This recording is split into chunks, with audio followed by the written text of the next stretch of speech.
কিন্তু সমস্যা হলো অর্থনৈতিক উন্নতি সাধন করতে গিয়ে এই দেশের মানুষের ধর্মীয় চিন্তা চেতনা, এই দেশের মানুষের নীতি নৈতিকতা, রুচিশীল মানুষের রুচি আর অভিরুচির কোন তোয়াক্কা করার প্রয়োজনীয়তা তারা বোধ করছে না। এই কারণে আমরা দেখতে পাই অর্থনৈতিক অগ্রগতির নাম করে বাংলাদেশ উন্নতি হবে, বাংলাদেশে টাকা পয়সার আমদানি হবে, এমন চিন্তা চেতনা থেকে পেশাদের পর্যন্ত শ্রমিকের মর্যাদা দেওয়ার দুঃসাহস দেখাবার প্রয়াস পেয়ে বসেছে।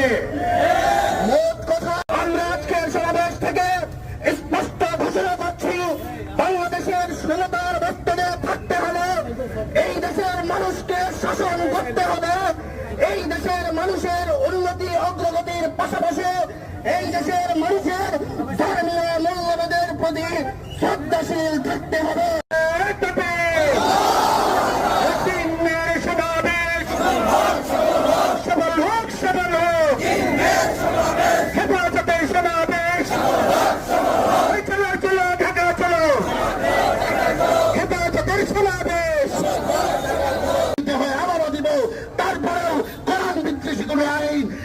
বাস্তবায়ন করতে দেব না বলেছেন। সেখানে তারা বলেছে, দেখো আমার সিদ্ধান্ত আমার, মোহতারাম হাজিরিন, দেখো আমার সিদ্ধান্ত আমার, এটা মুসলমানের কথা হতে পারে না। দেখো আমার সিদ্ধান্ত আমার, এটা চলবতী মুসলমানের দেশে এই কথা কোনোভাবে প্রত্যাশ করা হবে না। যতদিন পর্যন্ত হয়ে গেছে একজন মুসলমানের বেঁচে থাকবে, এক সিদ্ধান্তকে বাস্তবায়ন হতে দেওয়া হবে না। অনেক চুরি ডাকাতির মামলা প্রত্যাহার করা হয়েছে, কিন্তু ওরা কেরালার বিরুদ্ধে হেফাজত নেতা কর্মীদের বিরুদ্ধে করা মিথ্যা মামলাগুলো এখনো পর্যন্ত প্রত্যাহার করা হয় নাই।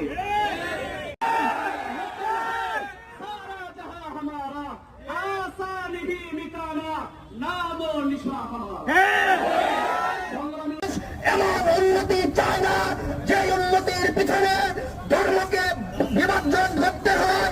উন্নতি এমন কোন উন্নতি চায় না যার কারণে নীতি নৈতিকতাকে বিসর্জন দিতে হয়।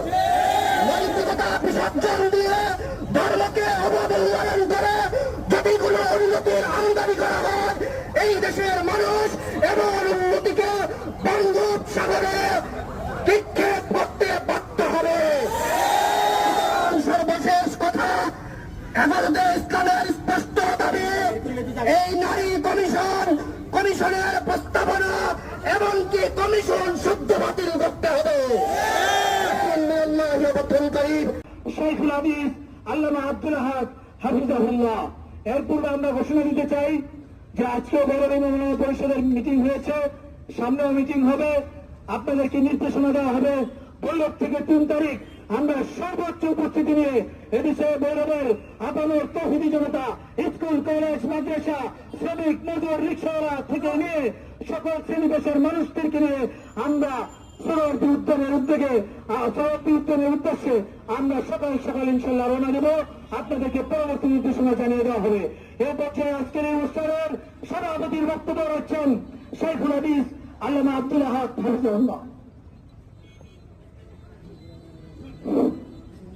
আলহামদুলিল্লাহি রাব্বিল আলামিন, والصلاة والسلام على سيد المرسلين وعلى آله وأصحابه أجمعين.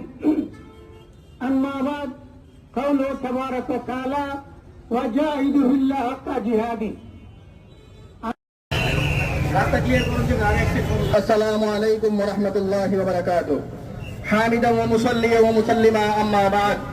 সংগ্রামী সাথী ও বন্ধুগণ, হেফাজতে ইসলামের কিশোরামে সফল করার সমাবেশের প্রাক সম্মেলন হিসাবে ইমাম উলামা পরিষদ ভৈরব আয়োজিত আজকের এই সম্মেলনের সকলকে আমরা ধন্যবাদ জানিয়ে সংক্ষিপ্ত পরবর্তী শুরু করছি। সংগ্রামী সাথী ও বন্ধুগণ, এই গত কয়েক মাসে ইন্টারিম সরকার কি করেছে না করছে এর বিস্তারিত বিবরণ না দিয়ে তাদের চিন্তাধারাটুকু শুধু আপনাদের সামনে আমরা উপস্থাপন করতে চাই। ইন্টারিম সরকার বিগত এই কয়েকদিন যাবৎ যেই কয়েক মাসে এই কার্যক্রমগুলি পরিচালনা করেছে, গভীর দৃষ্টিতে তাকালে আমরা দেখতে পাই বাংলাদেশের আর্থ সামাজিক উন্নতি, বাংলাদেশের অর্থনৈতিক উন্নতির জন্য এরা অনেক পদক্ষেপ এবং প্রশংসাসূচক পদক্ষেপ গ্রহণ করার প্রয়াস পেয়েছে।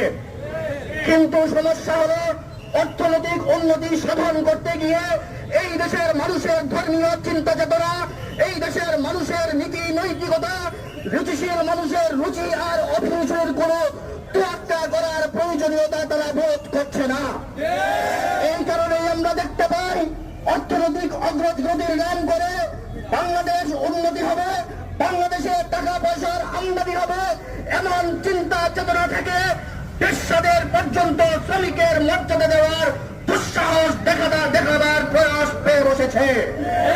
মোট কথা, বাংলাদেশের উন্নতি অগ্রগতি দ্বারা যাচ্ছে, কিন্তু এর পিছনে নীতি নৈতিকতা আর ধর্মকে তোয়াক্কা করার প্রয়োজনীয়তা বোধ করছে না।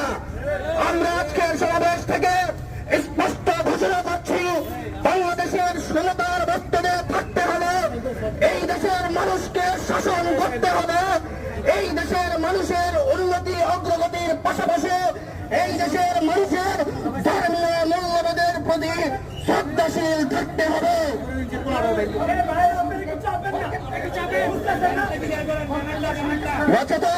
বাংলাদেশের মানুষ এমন উন্নতি চায় না যে উন্নতির পিছনে ধর্মকে বিভাজন করতে হয়। উন্নতি এমন কোন উন্নতি চায় না যার কারণে নীতি নৈতিকতাকে বিসর্জন দিতে হয়। নৈতিকতা বিসর্জন দিয়ে ধর্মকে অবমূল্যায়ন করে যদি কোন উন্নতির আমদানি করা হয়, এই দেশের মানুষ এমন উন্নতিকে বঙ্গোপসাগরে নিক্ষেপ করতে বাধ্য হবে।